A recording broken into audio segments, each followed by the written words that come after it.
This is about change management. It used to be the internet wasn't the most important thing. It was the old phone system.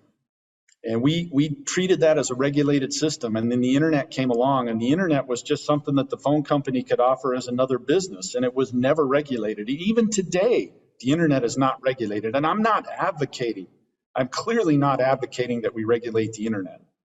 The thing I would advocate for is if we're going to provide public money through programs like the Affordable Connectivity Program or the Infrastructure Act, we should make sure that whatever gets built with that money or whatever it gets invested in remains in the public domain. Hello, Newark, and everyone tuning in. Welcome to episode 5 of season 3 of Raz and 60. On this episode, we will explore the topic of free or low-cost broadband access for all Newarkers. Here in Newark, my goal is to ensure every Newarker has access to free or very low-cost, high-speed internet. During the pandemic, we quickly learned that reliable and affordable connectivity is no longer a nice-to-have. It is actually a must-have. Access to reliable internet connection is essential for us to function in our daily lives, from remote learning to telework, or our children, families, and workforce will fall behind if we do not have quality and reliable internet access. So we are making sure we cover all our bases to reach this goal, and we will let you know just how we are reaching this goal when we speak to our guests today. We have Invest Newark's President and CEO Marcus Randolph and Chief Innovation Economy Officer and Director of Broadband Aaron Meyerson. Right? And on the second part of the show, we'll expand the conversation by speaking with the former Director of Technology for the city of Amman, Idaho, and current Operations Director at Entry Point, Bruce Patterson. Looking forward to having both of those folks on, all of these people on today. And just a little bit about Amman, Idaho. They built a municipally owned fiber optic network to serve as a public utility, allowing residents to own the private fiber network and giving them access to faster internet at lower costs. The city began building this network in 2011. An article in Fast Company, which came out a couple of years ago, called it the most sophisticated fiber network in America. Yeah, I'm excited to learn more about that. I read about it. It's interesting work they've done out there in Idaho. But let's start with the Newark News segment. So one of the major stories that came out recently within the city of Newark is the deed restrictions ordinance, right? Right. So the city of Newark recently passed an ordinance requiring deed restrictions on sales of up to 50% of city-owned properties. The deed restrictions apply to the sale of vacant lots as well as homes, and the sale of properties by Newark Land Bank, as well as direct sales by the city of Newark. This will help to ensure that former city-owned properties remain affordable. This law is one of a package of measures the city's strategy to fight the negative effects of the purchase of owner-occupied homes by large-scale investors. This ordinance is twofold. In February 2023, the Municipal Council will announce an ordinance covering properties not under rent control. It will impose fees on renting and landlord restrictions for those property owners and landlords that increase rents above 5% year over year.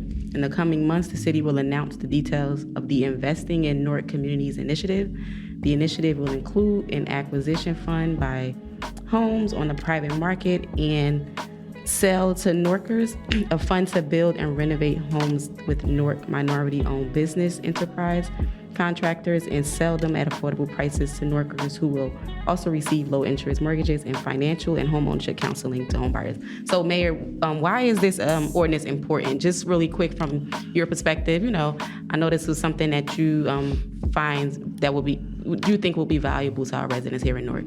Why is this ordinance important? The Equitable Growth Commission is a group that we put together to make sure we have equity in all the development and things that are happening in Newark, with the Who Owns Newark report that came out talking about the private investors being able to purchase everything because they just have the capital to do so. And people sell their property, they sell it for $250,000 when it's probably worth $400 or $300.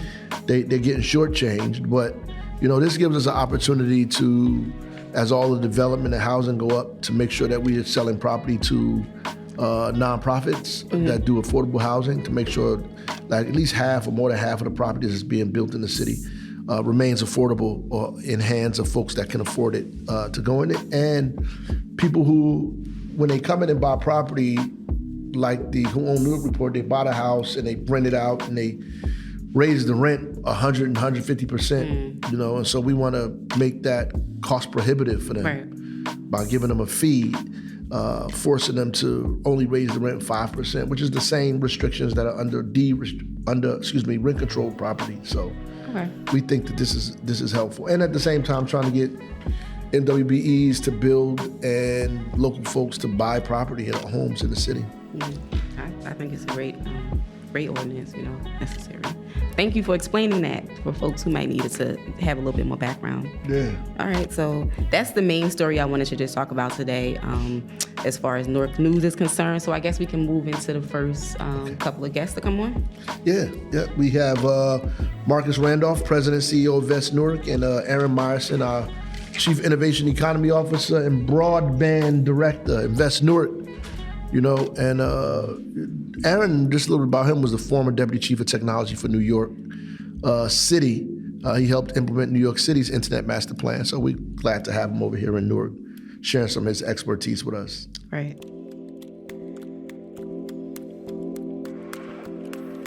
Just want to welcome you guys to Raz and 60, to the show. Myself and Desiree, we, try to make this show as informative as possible. Today we're talking about broadband and accessibility and low-cost accessibility. And, it was just a recent report that came out that said that Newarkers had great, larger access to broadband than I guess people assumed, but it wasn't affordable. So just a little bit about why this is necessary. Yeah. Happy to start there. And I think, broadband today is what electricity was 100 years ago, and it's critically important for people to use, everything from students doing homework to older adults accessing, Zoom to talk with their family during lockdown. And the way that we think about broadband is there's a number of different pieces to it, and it's really complex. We sort of think of it as a pyramid, and foundationally, at the bottom of that pyramid is infrastructure, right? Presence of fiber, presence of cabling within buildings so that people can actually access the internet. On top of that is then adoption, right? Which gets to affordability. Can you actually afford the service that might be connecting your house? And that's a big part of it, is sort of that accessibility and affordability piece. On top of that, then you need a device, right? You need a device to access the internet in order to connect and use it. And finally, at the very top, making it really meaningful is digital literacy, understanding how to use it, how to access, how to navigate it, and making sure that you have the skills to leverage the internet to its maximum potential. And really what we're at, trying to focus on is those foundational pieces. How do we make sure the infrastructure is there, that the affordability is there, that there's competition in the marketplace, so that everybody can have the equal access to opportunities that the internet brings to us. Okay. Did you want to add to that, Marcus? Just that, I think, I know for a fact that here in the city of Newark, we have a lot of people who are digitally literate. We just need to make sure that right where they are in their homes, right, that they can practice that. And I think, Aaron definitely touched on it, the foundation pieces that we're working on. And we all know that, also what's most critical is that it's affordable. Right. So there's a lot of talk about dark fiber in the city. Can you explain? I think there's probably thousands of people in the city who have no idea what that means. Yeah, you're right. And it is sort of this sort of confusing terminology, but it's physical fiber that runs under the ground here in the city of Newark. A lot of it is downtown. One of the things that we have planned is extending that throughout the city. So that's like a big infrastructure project, but literally pulling and placing that fiber all throughout the wards is one of the things we're going to be working on, that we are working on now, and while we're doing some other things to push out broadband. So with extending the fiber from downtown to the different wards, how long would that take? And I guess how expensive would something like that be? So it will take time, and if you think about telephone lines and the build out of that infrastructure, that happened over decades, and a lot of it's great, and we have everyone has a telephone now, and a lot of people have cable TV. That took decades to build out as well. The fiber build will take a long time. I think what's wonderful about Newark is that we have the foundational pieces. We have Newark Fiber. We own this fiber to the downtown core, and that fiber connects to a lot of city assets and public housing developments that can act as true like nodes of those neighborhoods. But it will take some time to build that out. And I think what we're working on is a number of different initiatives that leverage the fiber we have now to deploy new technologies quickly to connect the surrounding neighborhoods while we backfill that with future build. And one of the things that is really exciting is that on the table right now at the national level, there's about $42 billion dedicated to broadband, part of the infrastructure bill that was passed last year. And what we're fighting for is for Newark's fair share of that. That will help us expand this network. That will help us connect those that are underconnected. And if I don't mind jumping back to what we did before, we recently launched a broadband survey that we asked Newark residents to complete for us. That information is going to be used for us to advocate to the state and advocate to the federal level for our fair share of funds. And we were very impressed by the turnout we got from that survey. We got responses from every ward and every neighborhood across the city, from residents to businesses. So people really turned up, and we really appreciate everyone that took that survey for us. It's really going to help us advocate on behalf of the city. How many people actually filled it out? We reached our goal. So I think our goal was 2,600 or so, and we got the responses we needed to run our analysis. Good. So what would be the step-by-step to get this fiber optic network up and going? What would be the first step? The survey, what would be next? So we have a number of steps that we're going on. I think the survey was one. The next thing that we're working on is, as I sort of alluded to, is the idea of using the Newark fiber that we have now to connect further neighborhoods. So the other thing we're looking at is how can we potentially use the city buildings, right? Think about schools and public housing developments that are sort of equally spread throughout the city. They already have fiber in them. Let's use those to expand the network. And then the next step beyond that is applying for these federal funds through grants and other programs. We've already started that work. We have some applications in, and we're waiting for additional grant opportunities to come and apply for that. Once we get the go-ahead, our shovels are in the ground. We have contractors ready. We're buying fiber when we can, and we want to hit the ground running. Hey, you want to add something? That's good. So how complicated is this, and how can Newark residents be engaged in making this a reality? Yeah, so there's a couple of things that folks can do. So there are some training programs that are already taking place. We want to make sure that Newark residents are able to be in on the installation. As Aaron mentioned, one of the things that we can do in the short term is use the current city assets, these rooftops. So installing equipment there, which then will allow people to get internet access into their homes while we're simultaneously working to pull down federal dollars to extend the dark fiber, which will be another opportunity for residents as well to get on this. And also we're looking for businesses that can help engage with this, with the expansion of the offering throughout the city. And I know that another piece to this, expanding the network throughout Newark is you guys plan to have public Wi-Fi or to expand the public Wi-Fi. Can you talk a little bit about that and how that would happen and when that would happen and how, how strong would that network be? Would people be able to use the public Wi-Fi to watch Netflix, or would it be like a thing for you if you're out, you need it for like your GPS or look something up on Google? Yeah. So when it comes to public Wi-Fi, we try and focus on areas that we expect there to be a lot of demand. So one of the things that we've recently done is connect recreation centers with free public Wi-Fi. So you can go to that center and get your Wi-Fi. If you bring your computer, you can access it. Some rec centers have computers themselves, which is great. But those are the types of locations and deployments that sort of best capitalize on our investments to make sure that we reach the most people we can. There are also corridors of the city where we have link kiosks kiosks like in the downtown core that provide free Wi-Fi, and there's a few other areas that have public Wi-Fi in parks, for example. In that part, we're trying to continue to find ways to leverage, like Marcus said, the assets that we have to deploy at specific locations that help sort of maximize the impact that we can get on that public Wi-Fi. So would it be specific locations, parks, recreation centers, places like that? To start, yes. Okay, right. That makes sense. All right, let's see.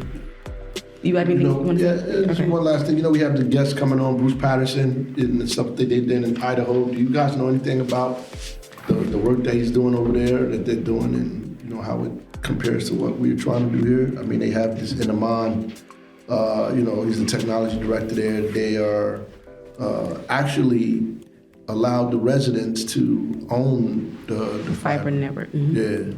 Yeah. Yeah, there's a number of cities that have responded creatively to make sure that people are getting access to broadband. San Francisco, New York, Los Angeles, some states, North Carolina comes to mind as well. I think Rhode Island as well.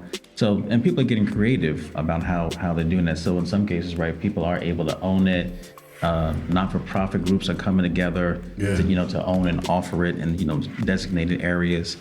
So there's a lot of options out there, as where I think all of us are discovering. You don't just have to sign up for Verizon, Optimum, and pay that bill. There's other ways to get it. Right.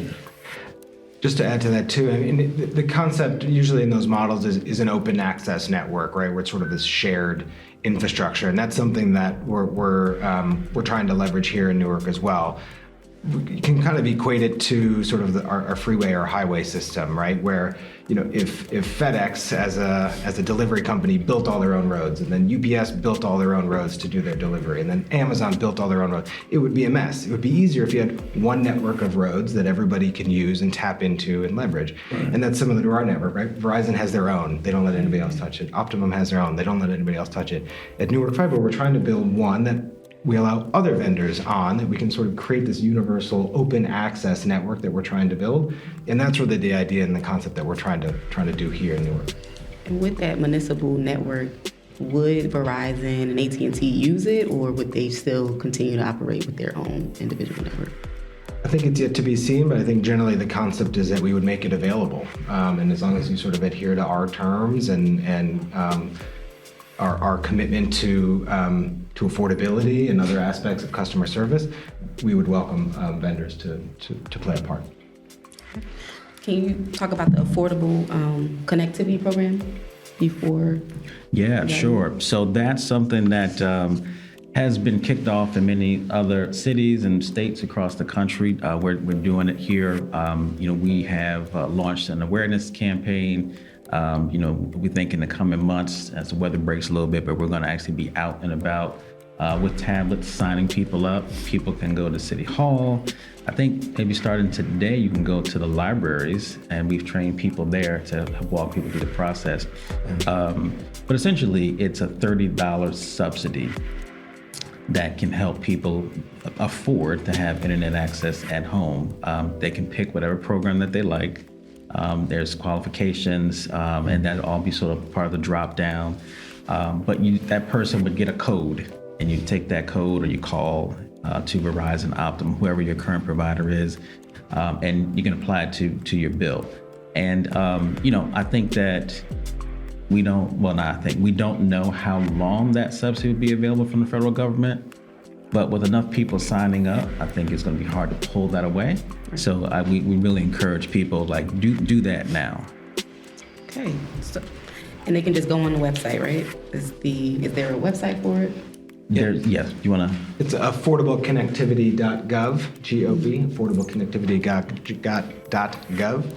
And as Marcus said, you can also go to City Hall or the public library system, and there'll be trained staff helping people walk through the sign-up process. Okay. Yeah. Well, we thank both of you guys for coming on, being a part of the show. Thank you. Hopefully push it out too, get more people to listen to it. Good luck. The city is counting on trying to make sure we give people access to the internet at a price they can afford. Definitely. Absolutely. Thank you, Mayor. Thank you. Appreciate it. Thank you very much.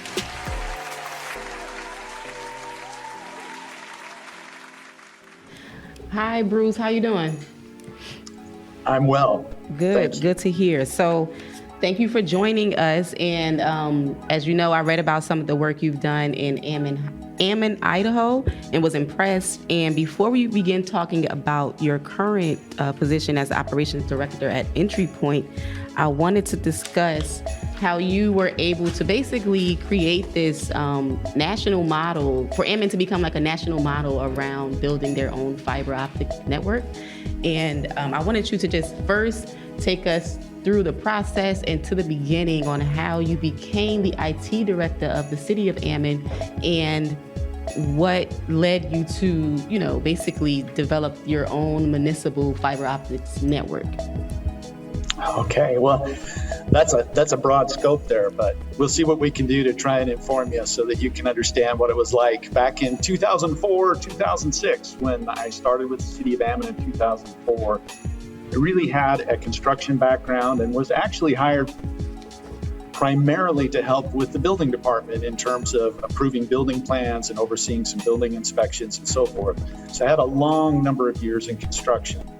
But I'd always had an interest in IT and actually had some higher education in IT. And so I split my time between those two roles. And in 2006, I was made the full-time one-person IT shop for the little town of Ammon, Idaho. And at that point in time, there were about 15,000 residents.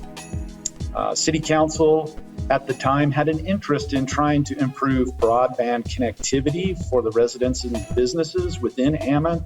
They wanted to accomplish two things: improve the service and push downward on the price. And so they were interested in how the city could influence those things. So we embarked on a rather long process of educating ourselves about how broadband worked and what leverage points were available to a municipality to try and influence those outcomes of access and affordability. It's interesting to me that today, those are really the two hot topics: access and affordability, trying to make sure that everybody has access and trying to make sure that everybody can afford it. But as we dug into it, we were also dealing with growth within the city. So to paint a picture for you as the IT person, there were a number of locations that were utility locations because the city of Ammon provides water, and it also takes care of wastewater for the residents within the city. So there were pump stations or locations that had utility equipment that needed to be connected to a network in order for us to monitor them and keep track of them. And at this point in time, we're talking about 2008 to 2010, all of that connectivity was outsourced, meaning the city didn't actually own the connection, but we got connectivity from, in some instances, the phone company, in some instances from the cable company, and in other instances from the wireless providers. This led to a pretty challenging hodgepodge of different types of connectivity for us to maintain what we viewed as critical operations, and those connections needed to be up 24/7, 365. We relied on them to tell us if we were facing any kind of a crisis that we needed to address. Mm-hmm. So I wanted to ask you, what was there one thing that happened that sparked you guys' interest besides the fact that it was expensive? What was the one thing that happened that said that the connection was horrible to the point where you said you had to develop your own network in order to stay, sufficient within the city? I would say that it's really what the situation I was just describing, which is the city is responsible for a certain level of operations when it comes to utility, and those are required by federal laws and statutes and mandates that when we take on the responsibility of pumping wastewater to a treatment plant and then it goes into groundwater or into the river, or when we're pumping water out of the ground, we have to maintain those systems, and there's legal requirements around how those operate. So those reporting systems and those alarming systems, those network connections were absolutely critical to our business. And what we were finding was what we could get outsourced was not meeting our needs. So at the same time we were talking about how to make things better for the businesses and residents of the city of Ammon, the city itself was struggling with how do we improve our connectivity so that we can do a better job at these critical, essential functions. So it created kind of a situation where we were able to leverage both of those interests and try and pursue both of them as a common goal, that of improving the city's internal connectivity and building a foundation that potentially could be used in the future by businesses and residents within the city to connect to this fiber infrastructure and potentially get better services and more choice and improve their affordability. So that was really the mechanism. We actually went out to bid to get some fiber installed by one of our third-party suppliers that gave us connectivity. We actually asked for pricing from two, the local phone company and the local cable company. One of them responded and said, "That's not our business model and we can't do that." The other responded to the request by telling us that it would be a $60,000 upfront cost to connect two locations and that it would cost us almost $2,000 a month for 100 megabit connection, private, across that installed fiber between those two buildings. That really motivated the city to sit down and ask, what would it cost us to build it ourselves and to operate it ourselves? So we went out and got a bid to have a contractor install that fiber for the city directly, and we looked at what it would cost us to just operate it. It turns out that we actually built it for under $30,000 and operated it as virtually no cost to the city because IT was already paying to maintain that third-party connection. So we just moved all of that asset and all that labor force over, and we maintained it internally, and it actually took less hours internally, and the service was better. And how long did it take to connect the entire city? How many years? Did it take years, months? It was a big process. It's a very hard task for a city to do that. I want to be really clear here as we start to talk about this. The laws that exist in every state are a little bit different, and every city, every municipality has to ask itself if they have the authority to build a broadband system and if they can deliver service to the end user. In the state of Idaho, a municipality does not have clear authority in state law to become a service provider, meaning providing internet. However, there is clear authority in the state of Idaho, where Ammon was, to build a municipal infrastructure. So the city very deliberately, and for other reasons besides state law, decided to build fiber that would be open to commercial providers to come in and offer their services across that public infrastructure. So once we developed that model, which today is open access, that's the term you hear applied, just keep in mind that open access means different things to different people. We moved forward with that open access model. And because we wanted to treat it as a utility, we actually used the provisions within Idaho state law to build this out as a utility, which meant that we needed the property owners within the areas we were building to tell us they wanted to become a member of that utility and receive a connection on that fiber where they could buy and sell potentially services using that infrastructure. So I'll pause there and see if you have any questions about what I just described. How you doing, Mayor Barack here? So the ISPs are just various private owners, or do you have any nonprofits that are part of that as well? We do have a state nonprofit operator that does services for hospitals and universities in the state of Idaho that use our infrastructure. Most of the other retail providers are for profit. They are all local to the area. We do not have a national retail service provider on the city infrastructure.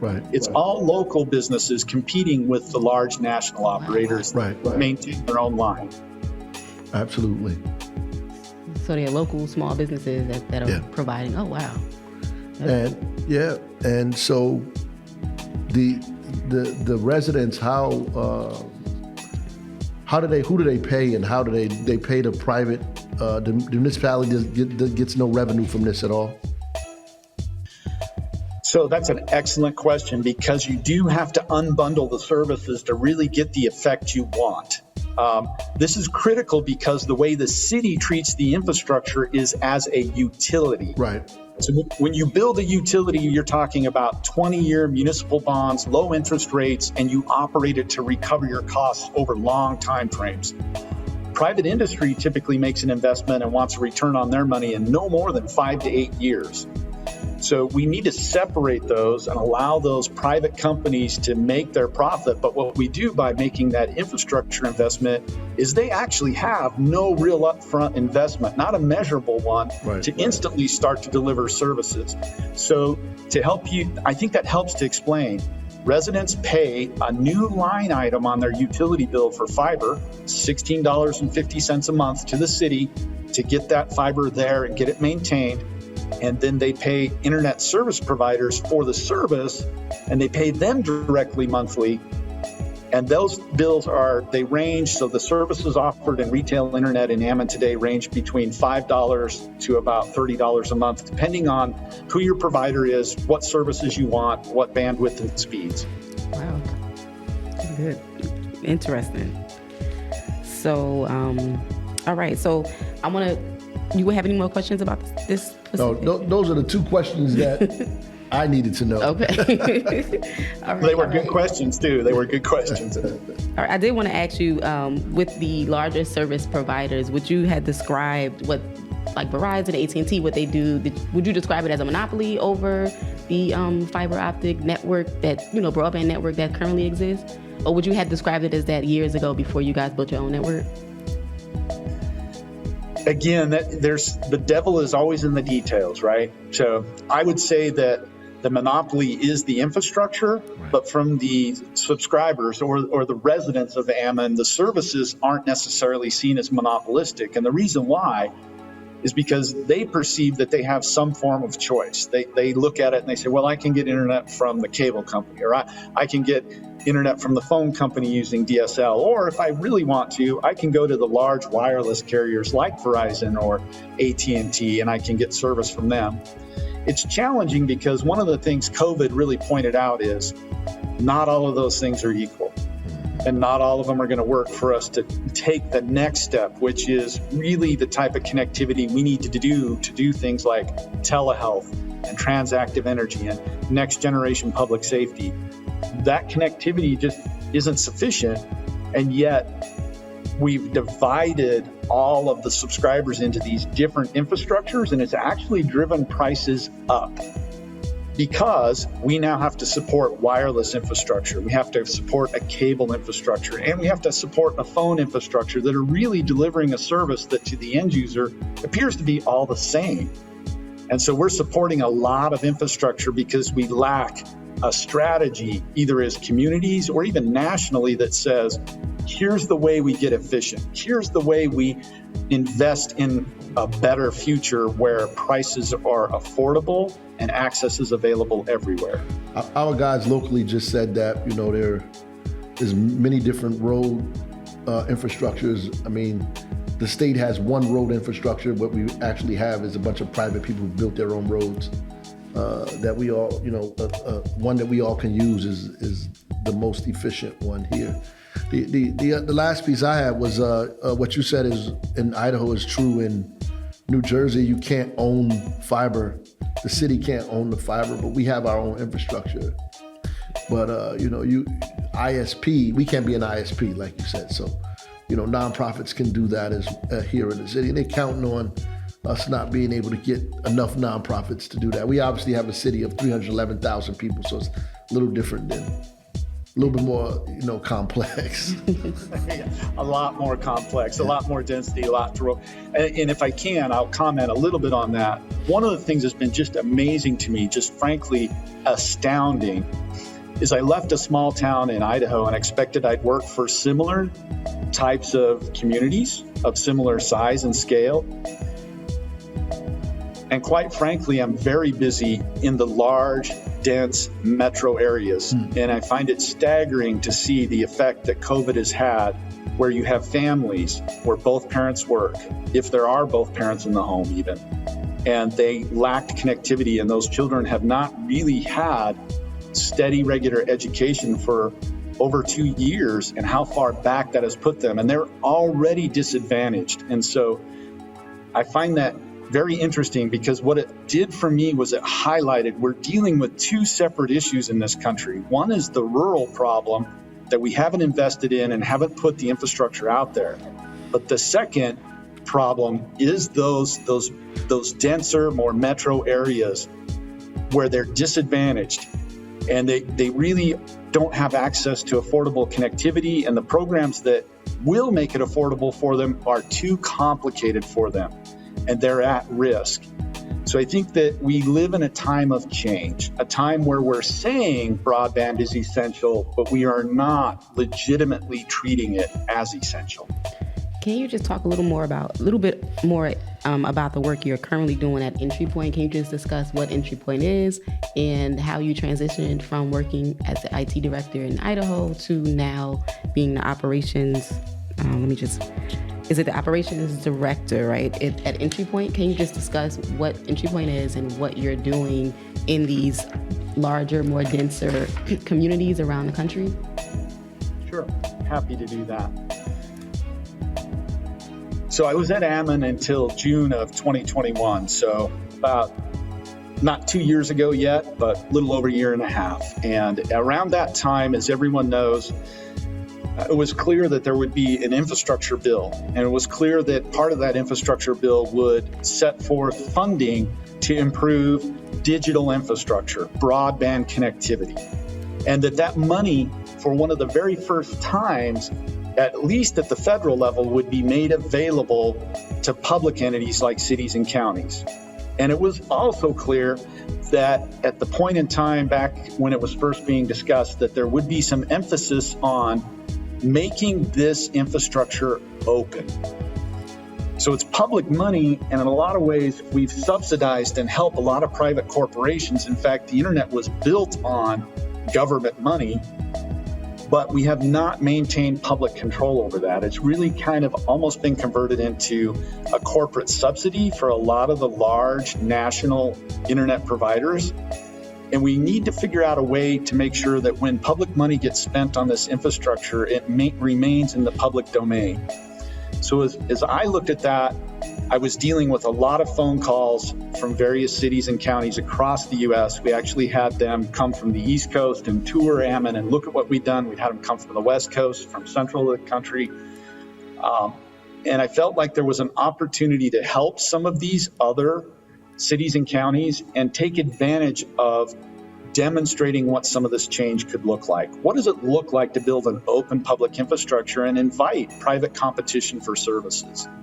So I took that opportunity with Entry Point, and calling me director of operations is a fancy way to say that I do a lot of work in a very small company. But we're consulting with counties in California, cities in New York. We have quite a few clients in Massachusetts. We have clients scattered all across the country. We're currently under contract, either doing feasibility studies, strategic planning, or actual construction with over 50 cities and counties across the U.S. today. Nice. Impressive. All right. That's pretty much all of the questions I had. You have anything else, Mayor? No, I just want to thank you for getting on with us. We appreciate it. Solid information that we can use, and our listeners are very interested in. So I appreciate you taking the time to do this with us today. Happy to do it. The thing, if I can, the parting thing I would say is, this is about change management. You know, it used to be the internet wasn't the most important thing. It was the old phone system.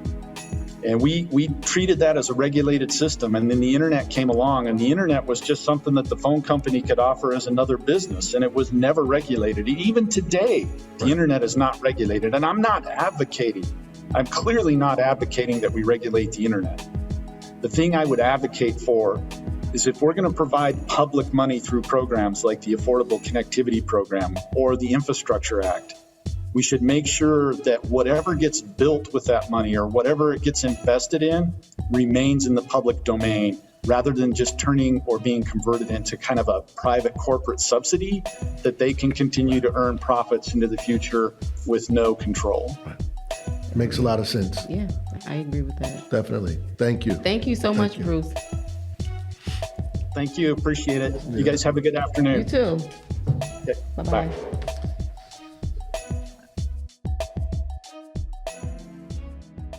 All right. So, folks, this has been a great discussion. Thank you to our guests for making this a great informative conversation today. Thank you, Marcus Randolph, Aaron Meyerson from Invest Newark, and Bruce Patterson from Ammon, Idaho, all the way from Idaho on our Zoom. Coming to Raz in 60. Appreciate you guys. Thank you to our audience for tuning in and listening. And make sure you share this episode and all of the episodes of Raz in 60 with your family, friends, and social circles to stay updated on initiatives that are transforming our city.